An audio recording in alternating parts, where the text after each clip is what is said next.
Ouais, je me remets de mes émotions, je viens de voir un petit pont là. Désolé.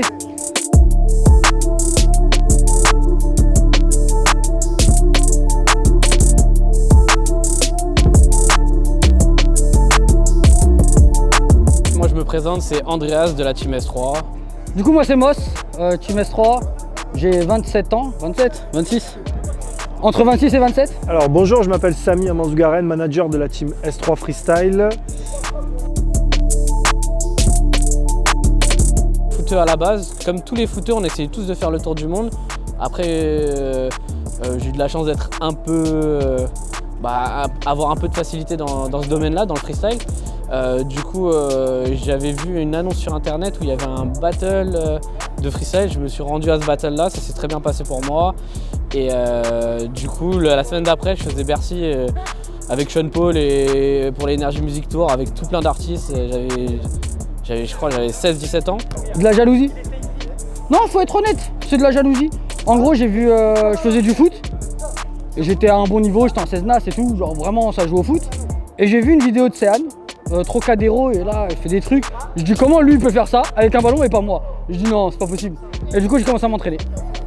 Alors moi j'ai commencé on va dire dans l'associatif il y a quelques années. On avait créé une ligue de futsal et c'est comme ça que j'avais rencontré notamment Céane Garnier et Sofiane Bangkok avant qu'ils deviennent très connus. On a créé la Team S3 en 2006 avec Céane Garnier et un autre membre qui s'appelait Ice the Flow. C'était en 2006.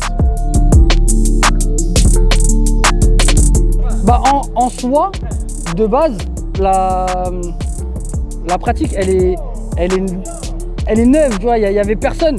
Ça veut dire, quand on commence à s'entraîner dans ça, tu veux quand même quelqu'un avec qui t'entraîner. C'est comme si tu vas jouer au foot, tu as envie de jouer avec tes potes au foot.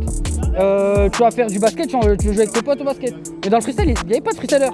Ça veut dire que tu commences à vouloir trouver des gens avec qui t'entraîner et tout.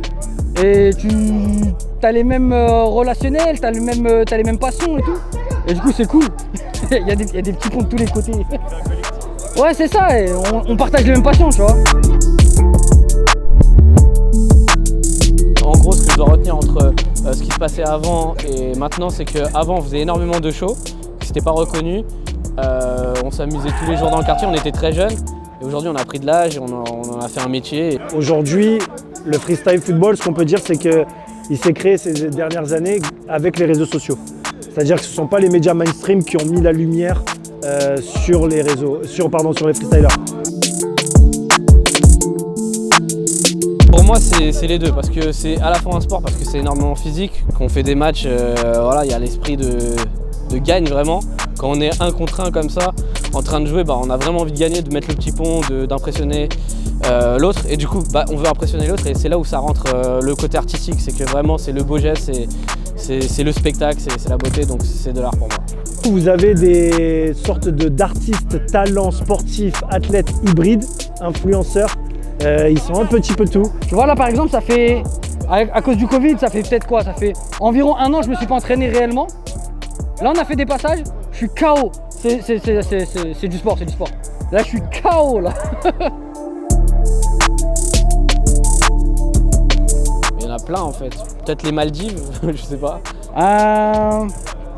Alors soit tu prends le Marina Bay à Singapour, ou bien j'étais à Sao Paulo, non à Santos, j'étais à Santos, tout en haut d'une favela.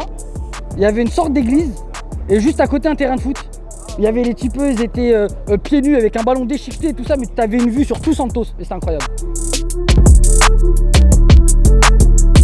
J'ai eu l'occasion de tourner avec des grands footballeurs, avec des grands artistes, notamment Zidane. J'ai eu la chance de pendant toute une après-midi faire des passes, jouer avec lui, lui montrer. Non, je vais pas trop de respect. C'est ça qui a fait la différence aussi. Céane, lui, il a toujours forcé sur ce truc-là. Moi, j'ai jamais eu envie quand j'avais un Zizou devant moi. Lui aussi par rapport à Zidane, mais par exemple même un Neymar ou quelqu'un d'autre, je n'irais pas jouer sur son terrain. Parce que c'est différent quand même, tu vois, Sofiane, tu le mets face à n'importe quel street player, il est capable de lui mettre un petit pot, et n'importe quel footballeur, c'est facile. Enfin, parce qu'on s'entraîne tous les jours à faire ça. Et le football, c'est quand même un autre sport. Et beaucoup de respect pour ces messieurs. Et il y a eu plein d'histoires aussi, donc les gars, on vous aime. Hein. Bisous. Je suis très fier et très content d'être dans ce projet-là. Je trouve que c'est un projet qui est exceptionnel. Ils nous ont laissé une liberté, ils nous donnent la parole, ils nous font confiance sur pas mal de choses et on les fait confiance aussi sur pas mal de trucs. Aujourd'hui, on a vu les sapes, les chaussures, on est très content du résultat. C'est un travail depuis 2019-2018 et on est très content que ça arrive à terme, quoi. Quand on a commencé le freestyle, c'est un peu le genre de projet qu'on aurait voulu faire depuis le début. C'est s'associer avec une marque qui croit en ce qu'on fait. Ça veut dire tout le monde connaît le football, mais en soi toutes les personnes font du street. On a tous joué en bas de chez nous, on a tous joué à l'école, on a tous joué. Et du coup, c'est notre discipline, sauf que là elle est reconnue, on va dire. Et du coup ça fait grave plaisir et montrer ça un peu plus aux gens et leur faire comprendre que ils font tous la même chose, on joue tous au même jeu. On a hâte de faire nos événements, d'aller rencontrer le public aussi, parce que c'est ce qu'on fait nous. Depuis 2006, on va rencontrer les gens, on joue contre eux, on suscite des vocations, on essaye d'apprendre le freestyle au maximum de personnes. Je pense qu'un terrain un jour, ça serait pas mal, aux couleurs de la Team S3, avec bien sûr derrière toute la logistique qui va avec, c'est-à-dire donner des cours de freestyle, des cours de street soccer, mais des cours de créateurs de contenu également, parce qu'aujourd'hui on a toute une expérience sur les réseaux sociaux, faire des stages, faire des workshops, il y a vraiment plein de choses à faire avec un terrain, donc ouais, l'idée ça serait ça, une sorte de... un projet Courtside, ce serait cool.